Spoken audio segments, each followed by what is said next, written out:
ৰাজ্যত বলিছে পঞ্চায়ত নিৰ্বাচনৰ বঁটা। শাসক বিৰোধী ব্যস্ত হৈ পৰিছে নিৰ্বাচনী প্ৰচাৰত। সমান্তৰালকৈ দেৰগাঁৱৰ খুমটাই পঞ্চায়ত নিৰ্বাচনৰ প্ৰচাৰ তুংগত উঠা দেখা গৈছে। গাঁৱে ভূঞে চুবুৰীয়ে প্ৰচাৰ বিজেপি প্ৰাৰ্থী। মিছামৰা জিলা পৰিষদৰ সদস্য পদৰ বিজেপি প্ৰাৰ্থী পৰাগ বৰাৰ নিৰ্বাচনী প্ৰচাৰ তুংগত উঠা দেখিবলৈ পোৱা গৈছে।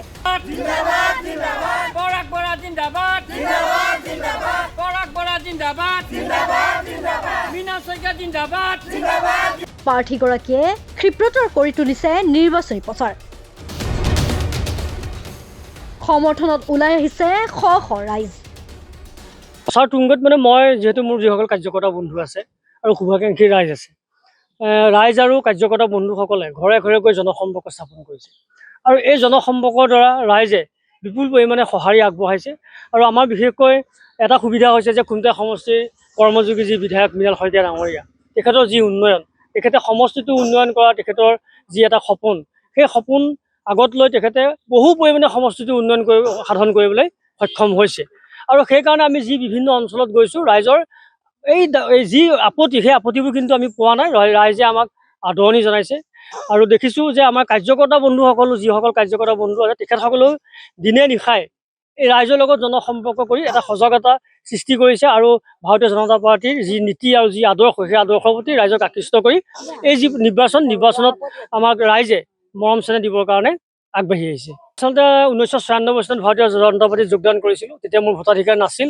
98 চনত মই ভোটাধিকাৰ পাইছোঁ। তেতিয়াৰ পৰা মই পঞ্চায়ত, মণ্ডল, বিভিন্ন ধৰণৰ দলীয় দায়িত্ব, দলত সেৱা আগবঢ়াই গোলাঘাট জিলা সাধাৰণ সম্পাদক মই আগৰ টাৰ্মটোলৈকে আছিলোঁ। আৰু আচলতে মই সংগঠনেই বেছি ভাল পাওঁ, সংগঠনতে থাকিব বিচাৰিছিলোঁ। কিন্তু দলীয় যি আদেশ যে সংগঠনত বহুত দিন থকাৰ পিছত ভাৰতীয় জনতা পাৰ্টীৰ যিসকল আমাৰ ঊৰ্ধ্বতম কৰ্তৃপক্ষ আছে, তেখেতসকলে মোক এইবাৰ নিৰ্বাচনৰ প্ৰাৰ্থী হ'বৰ কাৰণে দায়িত্ব দিলে আৰু দলৰ আদেশ অনুধাৰ্য কৰি মই প্ৰাৰ্থী হিচাপে থিয় দিছোঁ। আৰু ভালেই লাগিছে, যিহেতু কাৰ্যকৰ্তাসকলৰ সঁহাৰি, তেখেতসকলৰ যি নিৰ্দেশ, তেখেতসকলৰ যি পৰামৰ্শ, ৰাইজৰ যি মৰম, সকলো পাইছোঁ। পাই পেলাই দেখিছোঁ যে ৰাইজৰ মৰম আৰু কাৰ্যকৰ্তাৰ যি কষ্ট, এই গোটেইখিনি উপলব্ধি কৰিব পাৰিছোঁ আৰু মই আগবাঢ়ি গৈ আছোঁ। আশাটো চবৰে থাকিব। আৰু এটা কথা ঠিক যে আশা মানে সমস্যা সমাধান কৰাৰ এটা দীঘলকৈ সমস্যাসমূহ সমাধান কৰাৰ ক্ষেত্ৰত ৰাইজে ভাবিছে যে আমাৰ সমস্যাসমূহ সমাধান হ'ব লাগে। ইতিমধ্যে বহু সমস্যা খুমটাই সমষ্টিৰ মাননীয় বিধায়ক মহোদয়ে সমাধান কৰিছে। আমি ৰাইজক ক'তো একো প্ৰতিশ্ৰুতি দিয়া নাই।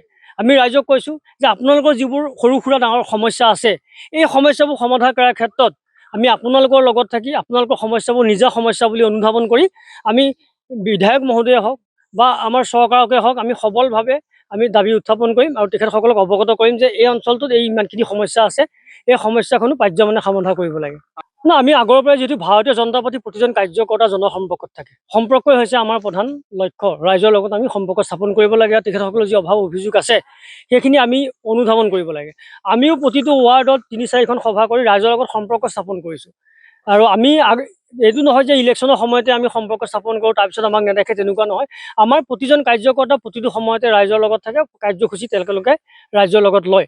গতিকে আমি সেই যি মটৰচাইকেল, গাড়ী, কিবা কিবি ধেৰ লৈ প্ৰচাৰ চলালে অৰ্থৰ অপব্যয় হয়। আৰু এজন প্ৰাৰ্থীৰ যদি বহু পইচা অপব্যয় হয়, ৰাইজৰো তেতিয়া বহু কষ্ট হয়। এই গোটেইখিনি চিন্তা কৰি আমি ৰাইজৰ লগত জনসম্পৰ্ক কৰি খোজকাঢ়ি আমি গছৰ তলত বহি আমি প্ৰচাৰ কাৰ্য বা জনসম্পৰ্ক আমি আৰম্ভ কৰিছোঁ। চাওক, আগত কিবা কিবি দুৰ্নীতি হৈছে বুলি শুনিছোঁ, কিন্তু যিমান দুৰ্নীতি কৰে, যিমান শুনো কিন্তু সিমান নহয়। মই যিটো অনুভৱ কৰোঁ, যিটো সত্য কথা, সেইটো ক'ব লাগিব। কাৰণ যোৱা 5টা বছৰত এজন জিলা পৰিষদৰ সদস্যই 5টা বছৰত 1 কোটি টকা ফাণ্ড পাইছে আৰু 50টা ৱাৰ্ড আছিলে যোৱাবাৰ। তেওঁ কিমান উন্নয়ন কৰিব? আৰু সেই কথা উপলব্ধি কৰি এইবাৰ আমাৰ পুঁজি বহুত কম, আৰু সেই কথা উপলব্ধি কৰি আচলতে মই জিলা পৰিষদ খেলিব বিচৰা নাছিলোঁ। যে মোক এতিয়া ৰাইজে সংগঠক হিচাপে যিমান ভাল পাই আছে, যদি মই সেই প্ৰাৰ্থী হৈ মই ৰাইজেতো জিকাব, সিদ্ধান্ত গ্ৰহণ কৰিছে ৰাইজে, কিন্তু তেতিয়া হয়তো মোকো ক'ৰবাত বেয়া পাব। কাৰণ আমি কিন্তু ৰাইজৰ সমস্যা সদায় ৰাইজৰ লগত থাকিম আৰু ৰাইজৰ লগত সদায় জনসম্পৰ্কত থাকিম। যিমান পাৰোঁ সিমানখিনি আমি কৰিবলৈ চেষ্টা কৰিম। সেইটো কথা। বহুত দুখজনক এটা খবৰ আমি পৰহি দিনা আমি যেতিয়া খবৰটো গম পালোঁ, আমাৰ সভা চলি এনেকৈ আমি জনসম্পৰ্ক কৰিছিলোঁ। য'তে জনসম্পৰ্ক কৰিছোঁ আমি তেখেতসকলৰ আত্মাৰ সদ্গতিৰ কাৰণে আমি মৌন প্ৰাৰ্থনা কৰিছোঁ যে এইটো আচলতে গৰিহণাৰ দিবলগীয়া কোনো ভাষা নাই, যে এনেধৰণৰ যদি ব্যৱস্থা আমাৰ দেশখনক তললৈ নিয়াৰ যি প্ৰচেষ্টা আমাৰ চুবুৰীয়া দেশবিলাকে কৰি আছে, গতিকে আমি দেশৰ নাগৰিক হিচাপে আমি দেশক ভাল পাওঁ, দেশ মাতৃক ভাল পাওঁ, সকলোৱে আচলতে এই একলগ হৈ একতাৰ দলেৰে আমি এইটো ভিক্ষা দিব লাগে আৰু সদায় আমাৰ দেশখনক আগুৱাই নিয়াৰ ক্ষেত্ৰত আমি সকলো সমবেত হৈ আমি আগবাঢ়ি যাব লাগে।